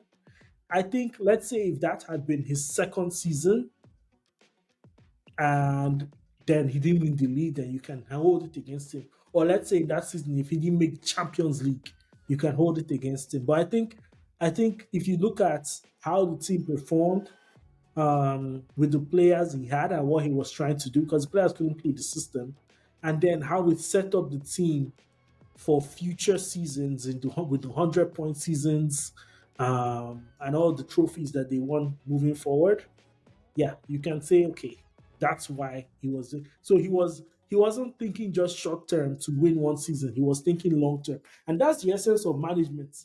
A coach who just want to win one that just win the game in front of me, but this guy, he was building the foundation for future seasons, and that helped them win multiple trophies moving forward. So yeah, that's what Yeah. I think. The interesting thing is, I wish we all had this time that Guardiola always gets to build foundation. I wish all the If you managers think had that about time. time, Eric Ten Hag, what happened with Eric Ten Hag? But it's a completely different situation. Mayu's job was there, and he chose Man City's job, and we cannot all now behave like we don't know that Man City's job was way better. Ten Hag didn't get a great job in Manchester United. I'm not a Ten Hag fan, but we can't compare the Man But City. if you think about like what you're talking about is the spending of resources. If you Yeah, think about Ten Hag spent billions, lots and lots of money. So it's one thing to identify the right player and put them in the right system. It's another thing to get them playing well. So someone like Ten Hag, if you think about time, like, if you're not as good a manager as Pep Guardiola is, you could see that your team is not consistently making upward progress. You're going down with time. So I still think Guardiola should be given yeah. more credit. City should give Guardiola more credit. He's a great coach, as I said. Yeah, That see, not a good manager. he's a great coach, and I think that's the thing with these conversations is people will just hear it that I'm just hitting on Guardiola. I don't argue. I think the main reason I decided to start talking about this is when he started doing this his whole defending himself, when the pressure started touching him and he's trying to defend himself like, I'm a great manager, don't you know who I am? And I'm like, we don't know who you are as a great manager. When he was like, for the last 4 years, no, like the last 4 years, we have spent the least money to Arsenal. Do I have amnesia? Do I have amnesia? Like, there's something that we do, and these are some things that smart people do that now gets on me. I'm like, you try to pretend like the person you're talking to doesn't read history, has amnesia, has a short-term memory. Like Man City, the previous 5 years was the highest spending team in Premier League. So he wants to now, he's a smart guy now reduce the timeline of life to the 5 years that were the least spending in 5 years. Like the foundation does not matter. If you already have a big house, do you need to build another big house? Can't you just add to it and be the least spending? They will not pretend like you didn't have a big house before. So that was my own problem. I was like, oh, he's trying to behave like we have amnesia. We're the least spending. Yeah, Meanwhile, De Bruyne was there. Do we want to talk about the value of De Bruyne before you came? Aguero was on your team. Do we want to talk about the value of Aguero before you came? Do you want to talk about all the players you bought? Bernardo Silva. We haven't forgotten many of these players that he actually Mendy. yeah. Yeah, Toure, Yaya Toure was on the team yeah, before you Toure was came. on the team. We Yeah, all know when you come to a team, some players get older, they have to move on, whatever. But there's something about having a solid foundation already, or things are not actually disintegrating. That's what, in my opinion, happened at Man City and Barcelona. He comes in, he has this thing, everything is good, but there's a bad season, right? So he's like, I'm the savior. You're the savior of a beautifully built house that just wasn't managed well for 1 year. It's already there. Like, do you want to know what I would have liked? When it is crumbling, like Manchester United, go and try there. When Chelsea or all the other clubs, it's crumbling, you go and try there. He goes to the fine fancy house, it has one bad year, and he's the savior of the house. And like, it's not impressive to me. And all this was because he was getting small criticism, and he wants to come and sell us, let us have amnesia. No, there is no amnesia in it. He has not. My number one way of the best analogy I have for it is that he has not won anything that he's not favored in terms of odds. in soccer in his career. I no, I'm probably not right. That Barca one you said, that first season of Barca, Real Madrid might have been favored. But if you remove that Madrid and when everybody now knows Messi is the king, whatever, has he ever come into a season? Maybe there is injury. Maybe he has not bought all the players he wants to buy. Maybe things have not gone well, and we all can view it and say, this team might not be favored. There might be somebody better. Has he ever won anything when he's not the best, projected to be the best? What I'm saying is that he has put his team. He's created the foundation No, and he put didn't. his Oh team no, in a you see, position. that's another thing that he tries to do. He didn't create the foundation. He comes to a beautiful house and beautifies it. He's like this painter. The foundation is already there. Man City already has the rich owners. These owners are already there. Bayern Munich dominates German league. He buys all the Dortmund players to his team, and they win the league. He went to Barca. Barca just won 2 years ago, and Barca is we all know Barca historically. Like, I don't know, like, you're going to Barca, you're going to Madrid. We all know who they are, right? So these teams that he comes, that everybody tries to say he creates foundation. That's not foundation. Foundation, in my opinion, is Mourinho at Chelsea. New team, new buyer, whatever, right? That kind of, in my opinion now, Ateta might also be an example of foundation. Like the way I look at it, a team struggling, you have to pick it up from the bottom. There's nothing like this idea of everything is already set. You just come and beautify it. It's not foundation. When I said foundation, I meant in terms of the style of play. But that's why I say he Style of doesn't play. coach defense. Because I agree with your style of play. But I'm always confused with the amazement with his style of play. That's why I said, is he an offensive genius or is he a natural manager? Because the style of play is only offense that he's good at. Like, there's a fascination with the style of play. Do you know a style of play that fascinates me? The Mourinho style of play. Contain the ball Okay. and counter offense. Mm-hmm. That's a Mm-hmm. two-sided style of play when it's working at its best, right? Personally, Klopp. For Yeah, me, Klopp. exactly. Klopp had also a style of play that I'm fascinated with. Ancelotti has this immense style of play of being calm. He will catch you at the 90th minute. If you're not ready and you're tired, your counter two wingers, they are coming for you. So my thing is there's this solid base, and these guys have this style of play. For me, that's a complete style of play. What Pep has is an offensive genius style of play. It's not a complete style of play. That's why I said, yeah, maybe offensive genius, coach, excellent coach, but it doesn't. That's why he was so bad in Europe, because over two legs, he found it difficult to beat teams because you don't have the ball all the time, right? In most I games, wouldn't say it's so bad. Semi-finals is not so bad. it's Like he's just set semifinal. No, expectations so high. semifinals is horrible How many? when your Manchester City Ah, semifinal is horrible. no. So you expect them to win the Champions League every season? I think anything below semi-final or like is where it starts getting horrible.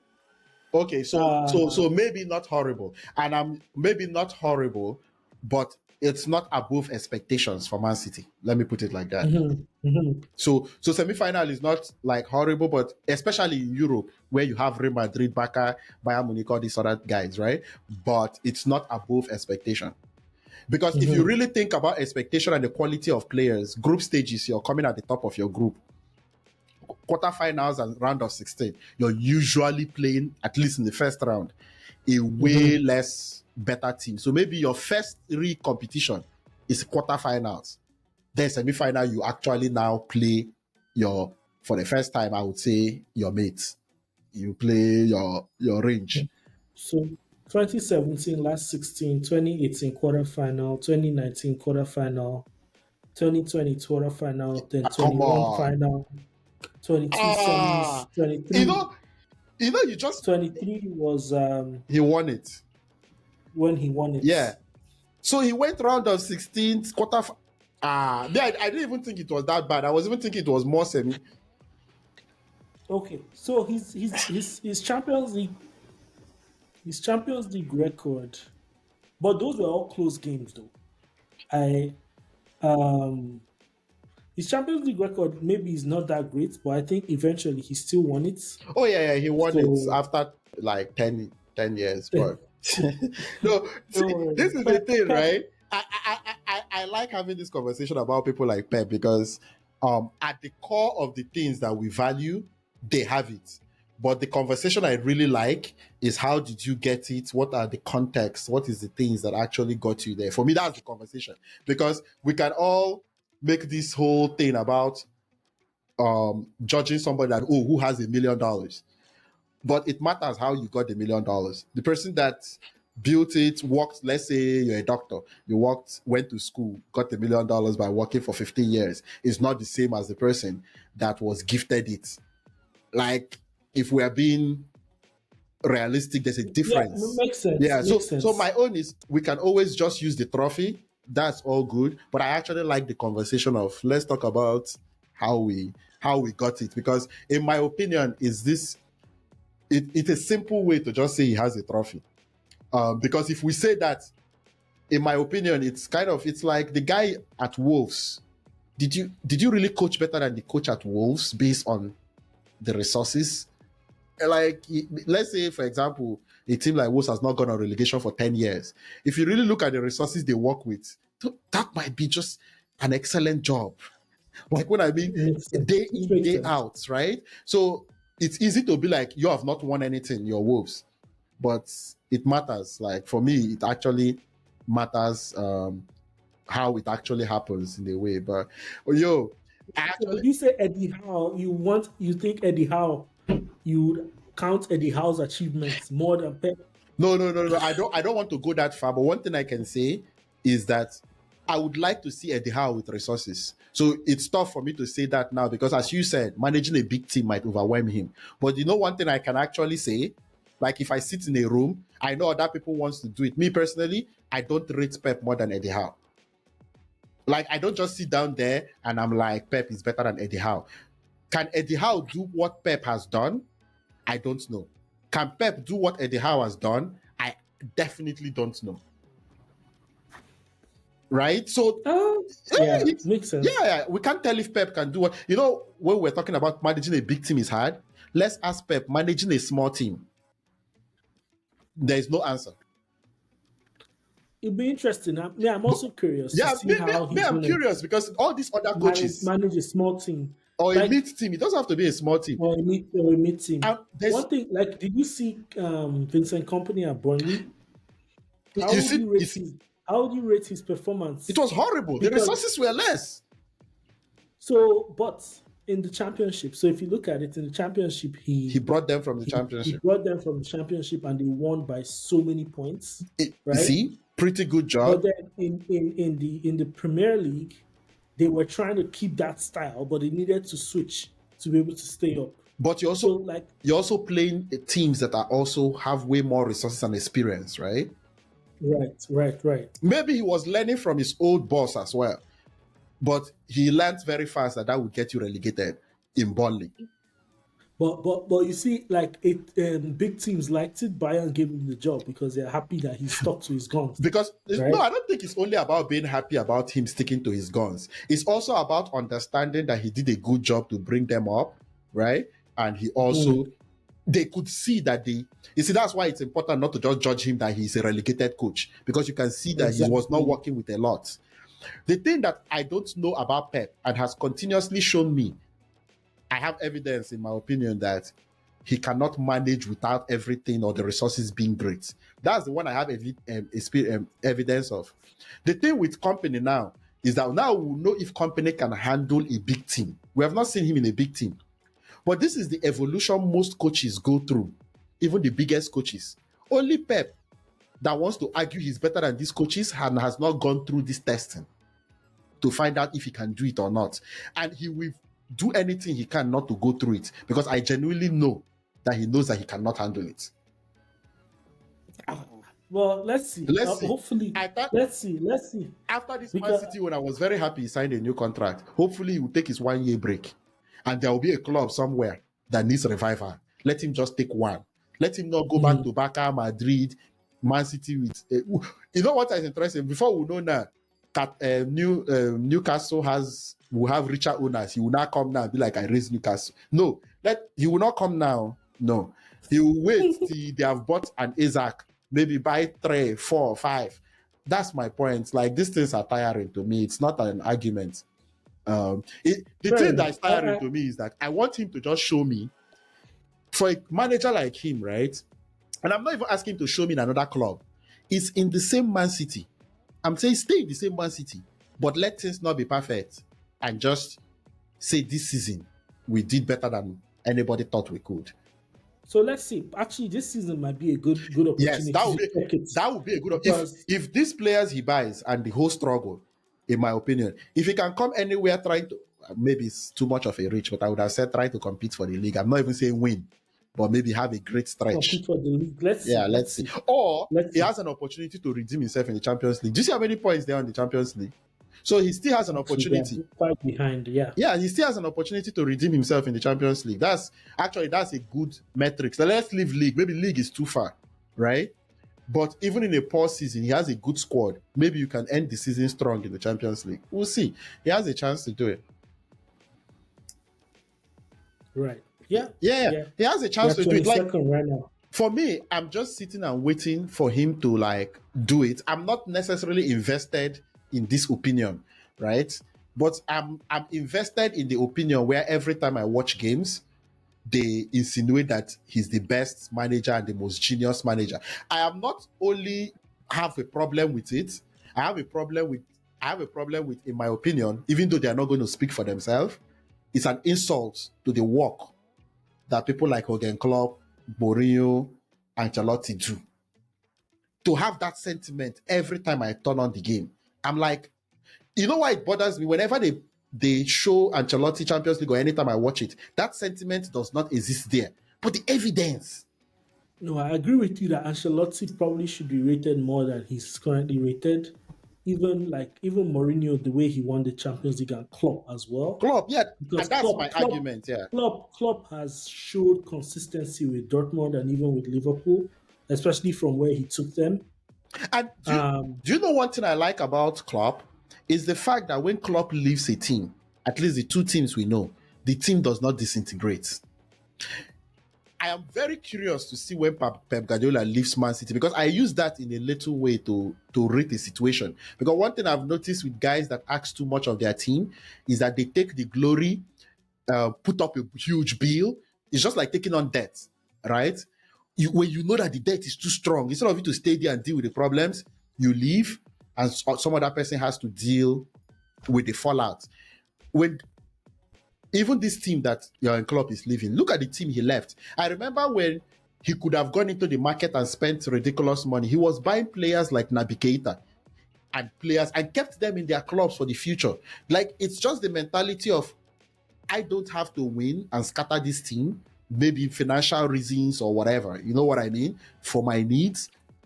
But we'll see. Because in my opinion, those 115 charges, he's going to run away when he comes in and another person will have to clean up the mess. And that's an example of how I actually look at it, that even though you say he looks at the long term, that long term must be his own reward and find a way. If not, I don't really think Man City is going to come out of this in great shape, or like financial shape or anything like that. But he's going to be here while they can still stay at the top. yeah, let's revisit this at the end of the season and see. Let's see. Our next one we're going to revisit and see how far they have come. Let's see if Man City is actually able to get themselves. Where would they finish? Are they going to be able to get themselves out of this?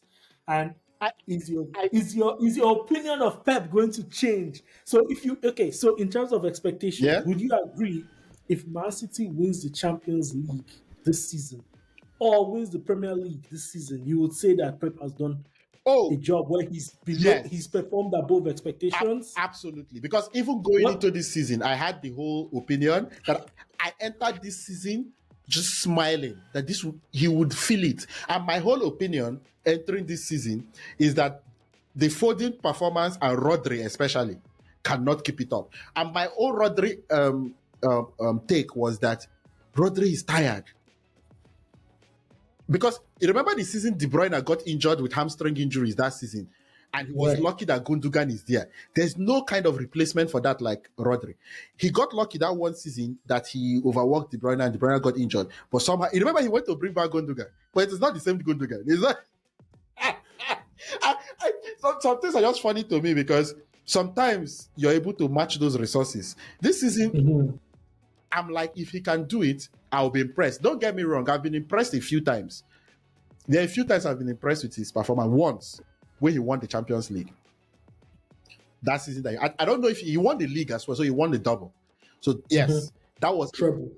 treble, actually. So, that was an impressive season to me. Like, there's no matter how much money you have or whatever in the Premier League, you can win the Premier League and win the Champions League. Maybe I don't care too much of the FA Cup, but if you win those two leagues, even if you have a lot, it's just a lot to manage. So yes, I've been impressed with him before, but that being impressed with him there is different from the kind of impressed that I'm talking about. What I want to see, because I actually think everything added up there. His team has built 4 years. It was a mixture. Haaland came in, there was a mixture of a lot of good things going, right? Mhm. Don't forget Haaland being available at such a time too. You think he would have won with all those tinkering around in attack. So some things played out. But this one, this year, I would be impressed. And this one would Mhm. be it will shut me up in terms of managing less resources. That's the one that I am yet to see. Let's see. Let's see at the end of the season. Yes, I'll be. But I don't think technically I don't think they're gonna get to where I think you're gonna come back Oh yeah, happy. you can't. Can you see how I'm smiling? You're Why I'm smiling. smiling is that I'm very confident it's not going to happen. Because if I felt like Well, it could happen, I'll be more calm about it. But I'm but very. let's see. Let's see. Let's But see. yeah, Pep can shut me up, right? But I'm very the thing that I'm very comfortable with Pep is. Does anybody think that Pep now can coach defense after 10, Well, 12 years? you're not bringing him to your team to coach defense. You're bringing him to your But he's team the to manager. Offense, defense. You can hire people for the defense. I get it. offense is the best form of Ah, defense. no, that's not true. Defense wins championship. Go and find that. There's a very popular quote that Mourinho quoted that quotes that I love so much. I've heard this long time ago. That I cannot lose a game if I don't concede, but I can lose a game if I score as many as possible. That's like fact. You draw the game, you can go to penalties, we can end in a draw. But the word loss in soccer, you can't lose a game if you don't concede. But you can score 3 goals and 4 goals, and you lose the game 5-3. Fair enough. But you also have to remember, his teams have also had the best defenses when they won the league in the Premier League, Oh yeah, right? So, you would need to do that to win the league, right? At some so, point. so I wouldn't say he's a defensive coach.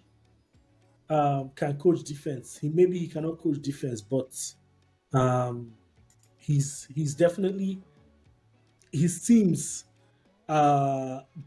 The system and the way they play in terms of holding the ball um, Uh, helps I, at I've times. I've not looked at it, but apart from that 2020, there's one season I know his team was good defensively. That was the first year of Ruben Diaz. Mhm. There was that season, they were not even winning games by 3-0. It was 1-0, 1-0. It was like this out of body experience for Man City. And I felt like for the first time he took defense seriously. It was just a time that you saw him, he has lost so much, not holding on to the ball and being more compact. That season that Ruben Diaz came, they were winning games 1-0. Ruben Diaz just, the defense wasn't leaking. Yes, they controlled the ball, but in fact, if you remember that season, their game was not fun. It was not one of the seasons that Man City was playing their tiki-taka football. It was almost a frustrated Pep trying to just win. Right. I, I don't know if I don't know if you remember this season, but in my opinion, that season they weren't playing free flowing games. They just won the league. It was like this out of, I don't even know what they were playing then. It was like this weird football, which you might not say maybe for once in his career he actually managed. But it was like this weird football that they were playing. So actually, 2017, 2018, they had the best defense. 2018, 2019, they had the second best defense. 2019, 2020, they had the second best defense.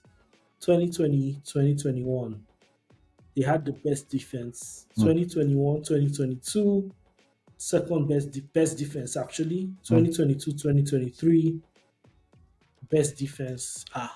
The stats, the numbers don't lie, man. Like Uh, the, 2023, 2024, second best defense. So they've either been the first or second best defense in the Premier League for for all the seasons that he's been there, except the first season. hmm. That first Can season you might can you be see when. that stat? No, no, no. The thing is, I don't know what the stats is it goals considered that they're using for this? Goals So conceded, just yeah, goals considered, right?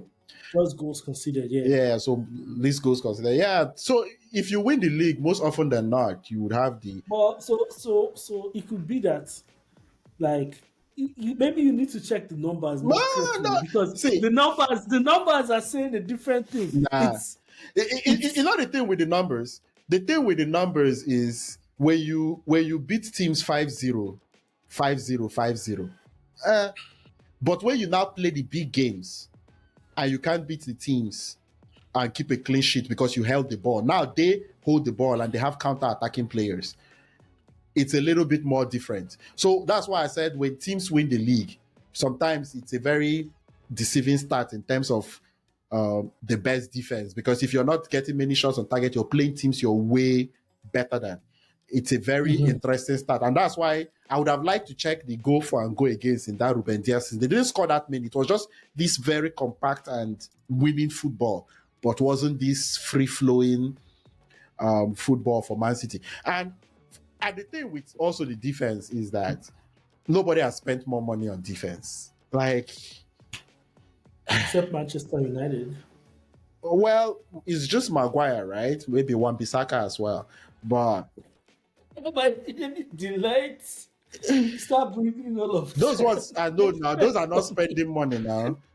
So what is it? It's What is money. that? Is those ones The li- footballers? you are Oh, look sure. Oh, Manchester no, United, but when you God. think about it, all this the league, then they were not. I mean, when he spends on defense, he actually brings in at the time from wherever they are coming from top expensive defenders. That's why I'm saying that. Like something like all these guys I named. I'm not saying they are not worth the amount. I'm as at when they came in. John Stones had this hype of being a good ball controlling defender. You had Kyle Walker coming from Tottenham. He was really fast and good. Akanji, hype. So you're saying he's doing good business. Huh? He's doing No, good it's not business good in defense. business. It's bad business because those players are not worth that. You just overpay for them because they are good. Oh, but like, no, I'm just looking at people. Man City, Harry Maguire, Man United, Harry Maguire, 90 million, Mm-hmm. Wan-Bissaka, 55 million, Lindelof, 30 million, Luke Shaw, 35, Eric Bailey, 38, Damian, 18, Dilly Blind, Marcus Rojo. So, Yeah, but so but you can but spend but money, but you have to spend money on the right players. So yeah, what you're saying is that he's spending money, even though maybe he overpays, he's spending money on good players. That's what you're saying. yeah, but yeah, I'm saying that he spends good money on good players, so he doesn't have to coach it. So he doesn't have to So coach. he doesn't have to coach those positions. But And no, he's still coaching them. He's just finding the right players or no, to coach well. he's paying for the right player. He's not finding. Finding is what Jurgen Klopp and other coaches do, and go and find who you can get for 30 million. Because my No, obviously Jurgen Klopp is a better recruiter, but he's still a very good recruiter based on what no, he's. you're not a good recruiter when you pay the most. I think that is my argument with the whole defense. You don't Mhm. have to recruit. Like Vadiol is the best player from Croatia. I mean, in that Euros, like best young player, and you offer him the most money. That's not recruiting. To me, that's not recruiting. I can. No, like he's fine. He's making sure. Like, If okay, it's not even I probably think his job. Manchester United Yeah. have proven to us that throwing money, the highest money on players, does not necessarily mean that they are going to come in and be, or even Chelsea too with Mudrik. Like, does not mean Mudrik Oh no, does not mean they're Man necessarily City going has to come had in. their misses now. Let's not use examples. Benjamin Mendy was absolutely useless, right? Benjamin So Mendy was a very good player for Man City until his drug issue. He was until his not was he drug, ever not a not vital not the drug. His was he ever a his useful player for Man City? Oh yeah, he I, was until he got his suspension. He was okay. in the Champions League winning. Okay, he No, he wasn't there. wasn't there at all He then. wasn't there, but he was a vital part of some of their Premier League winning teams. Mm, Where you say, okay, like Claudio Bravo, like the mm. goalkeeper issues they had, where he bought Claudio Bravo, then sold him, and he was able to spend another crazy amount of money to buy Ederson. How many teams can do that? So that's where your point can come in, right? Yeah, But but also the defensive part, having two, he used to have this thing that he had two solid defenders at each position because he could pay for them. That was something most mm, coaches don't have. On the left wing, he had this depth. Then Kyle Walker, he had I can't remember their names now, but even the Mendy position, he had two players on that wing, right? On the center mhm, backs, he would have these backups that don't play but are quality players that you pay mhm. 50 million for, right? And that's my whole point about the same luxury other coaches. Kolarov went Yeah, with Mendy. He had yeah. Kolarov. He used to have two He had players. Clichy. He had Glitchy. Clichy. On the right, he used to have two quality players. On the middle, company was still there. He brought in other defenders that so my whole thing is that yeah, he uses resources, but I'm yet to see the management. All I see is because my number one question or the mental exercise I always do with it is when you put these other three, four managers and they had the same resources, are they going to achieve this something similar or not? And Mhm. evidence shows when Ancelotti is at Milan, Madrid, you can see he wins. Mourinho, when he has been at top clubs, he wins. He has not been at one recently, so that's all right, right? Zidane did not even take long to win three straight in Champions The League Champions League. in this in club. After Liverpool was able to measure up, he won. He won at Dortmund as well. So my own thing is when I look at all these coaches and you give them the resources at Man City and give them the time too, all of them have proven at different situations that they can do what he does. But I'm yet to see if Pep, giving the same thing all these other guys have at different points in their career, Pep has not shown me that he can go to a Dortmund or go to um, a Milan like struggling or whatever, the things that Ancelotti has had to done, or Inter Milan for Mourinho and stuff, or Liverpool like that situation. Because an example of a team that was at Liverpool's level, in my opinion, is Man U, where he was looking for that new job. I'm not saying he should take the job, but I'm just saying if he did that, let's say this didn't work out for any reason, then that would have been a good metrics if he could have done what Jurgen Klopp did. But Mhm. yeah, I'm enjoying my own is I'm enjoying this season, Sha. That's my own thing. Is I'm enjoying this.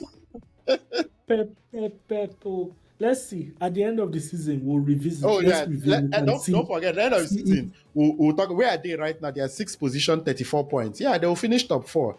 They'll finish top four easily. 34 points. Liverpool is at 46 points.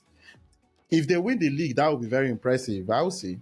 We'll see. It actually is not out of reach yet. It's just 12 points, so it's not out of reach. yeah, yeah. Anyway, so back to FPL and fantasy. FPL. The whole point about this whole Pep thing is we're saying that Haaland has been disappointing Phil Foden has been disappointing. Okay, so now coming back to FPL in terms of Haaland, I think Haaland has had, looking at, in my opinion, and the reason why I didn't have him, I think he's had a respectable season. The only problem is his price just hamstrings you so much. There's two Yes, areas, in my yeah, opinion, where it really hamstrings you. The first is that you can't have a lot of other of the good players so that have been popping. So you can't have Haaland, Palmer, Salah, and Saka when Saka was there on your team. yeah, So you have to make choices. yeah. And these guys have always been able to perform, Produce. have been performing really well. The other piece that it's been a huge issue this season is the captain, right? So you're in this dilemma with 15 million with him. You want to have the captain's armband on him. But in most of the game weeks this season, Salah has performed better. So you have a situation where you could have, because you think, oh, Haaland has a good fixture. I think like they just recently played Leicester, right? Okay, you captain Haaland, and Salah goes on and gets 21 points, and the whole everyone else captain Salah, and because of that, your team, you lose rank, right? Mm. Because everyone Uh, has Salah. So that I think, yeah, if you want to put Haaland in a disappointing place because of that, I think that's reasonable. That's reasonable It's because because like it will really he has hamstring your tanked my team. team. Right. Yeah, he has tanked the team because of his 15 million price tag, right? I Yeah. couldn't have when Isaac started popping initially. I couldn't afford to have Isaac because I had Haaland.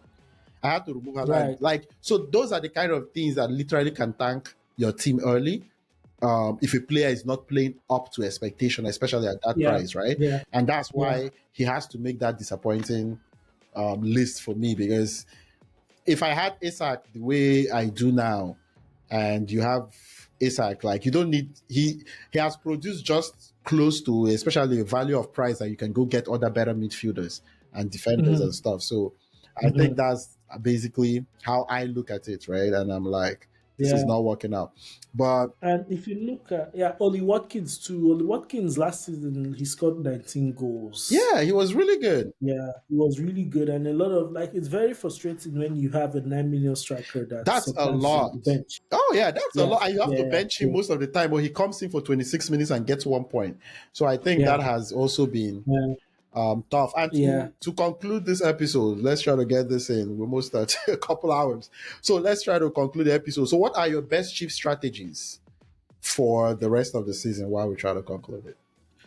Yeah, this season is going to be interesting. So the first one I think is about looking at how you use the assistant manager chip because it hamstrings you for 3 game weeks. Yep. Personally, I'm leaning towards using that early because most likely the double game weeks are going to come towards the later end of the season.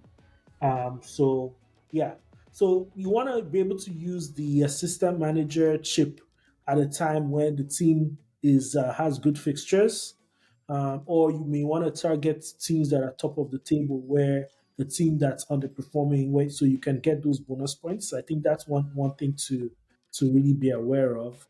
Bench boost, triple captain, and wild card. Mm, It's always good to wild. I personally like to wild card into a bench boost, mm, because a lot of the time it's going to be able to give you an opportunity where you have a lot of players that are playing, so you can dead end your team and then wild card and then use the bench boost right after. So maybe so that's and something that people that could be of interest. The triple captain, I think this season definitely we should be all looking at Mosala, how to use that triple captain on Mosala, preferably in a double game week. But if you have Arne Slot as your assistant manager as well, mm, that could make things tricky. I think once the fixtures come out in game week on the doubles and blanks, that's something we have to pay close attention to. mm, This season, there will most likely be a blank game week due to the AFL Cup in at the final of the EFL Cup. So during that week, that's when I like to use my free hits, just to make sure that I can field in a full team. So in general, FPL. So just to summarize, targets the double game weeks for the triple captain and even potentially the assistant manager chip. Look into wildcarding into before your bench boost, so you can have the maximum number of players playing, and then look at using the free hit chip with the blank game week so that you can make sure that there's lots of players playing. Well, I think we'll have a lot more details in terms of when exactly to play these once the so keep an eye on once those doubles and blanks come out. So that'll be good. Personally, I wish I had used I'm thinking right now, maybe I could have used my triple captain earlier in one of the weeks that Salah did did really really well. those fixtures, because it's this time with the assistant manager having in 3 game weeks, it might be really tricky to fit them all in before it to use them all for doubles and blanks. But we'll see. We'll see how things Yeah, go. that was the question I wanted to ask is When you're thinking about a premium fixture, right, for double game week, are you prioritizing that premium fixture for the assistant manager, or you want to try getting the bench? No, not bench. So premium fixture will be assistant manager or triple captain. I'm looking, to be Because so, for honest, example, I'm still, yeah. we're using Liverpool as an example, either Mo Salah or you're using the coach and Slot, where you're looking at the way these points kind of stack up. Are you prioritizing a manager? Because this is the thing, right? If they have a good fixture, so the way I'm thinking about it is Liverpool has a good fixture, it's a double game week, but if it's like against a good defense, they could win the game and Salah does not do much, or you're looking at it that this is a bad defense. If they're going to do anything, maybe 3, 4 goals, and Salah could have a couple or two. So what I'm thinking is, so I guess I answered the question in a little way. Is if the defense is really bad, you want to go with Salah. If it's like a double game week where the defense might not be a great scoring week for Salah, then you might get those wins and stuff for the manager. I guess that's what I was thinking. But yeah, so basically, you made 3 fantastic points there on the strategy. Free hits for blank when there are a lot of blank games, right? Blank game weeks. Play your wild card just before you use your bench boost to maximize players that are playing in double game weeks and stuff like that. And the captain, um, the triple captain on a double game week as well. So yes, so we're gonna conclude there, Yeah. Malcolm. Um, any other thing you wanted to say about that before we end? Yeah, but one thing too, the triple captain, you could also target this season. It might be difficult to use all the different chips and blanks and doubles, so you could also target a very good fixture for triple captain, Yes. which So is you're saying it might not be a double, but you might want to find a really good fixture for your triple captain a for this season. really good fixture to, yeah, especially if you want to use it on Mosala. There might be other players that good honorable mentions. Haaland might, there, like, I think Haaland is getting to a point where he can now be a differential. Hmm. So if you're chasing, trying to chase rank, you can maybe get Haaland and then triple captain Haaland because A lot, Haaland is Haaland, yeah, right? a lot He of can. and a lot of people have given up on him. Yeah. Yes, yes. So there's a lot of routes to go, and it's going to be exciting the next few weeks. Absolutely, I appreciate it, Malcolm. We're gonna stop here. It's basically almost a couple hours into it. Had that detour, but I actually absolutely loved every bit of it. We're gonna see how the FPL season goes. Don't forget, guys, Mystery Chip is out. You want to check that out? Make sure you know the rules for it. Check earlier in the video, and we discussed about that as well. Any final words, Malcolm? And we're done for this episode. No, it's been fun being here, CT. Thanks for having me on. Oh, absolutely. Anytime, all day. And for everybody watching, I appreciate it. Don't forget, like, subscribe, share. Hit the notification as well. If you have any comments, you think anything we discussed, you wanted to add something that we might have missed out, don't forget to add a comment for somebody else to take a look as well. If you have any thoughts as well, don't forget to leave it in the comment sections, whether on social media or right here on YouTube, Spotify, or anywhere else you get this content. Thank you so much, Malcolm. Peace.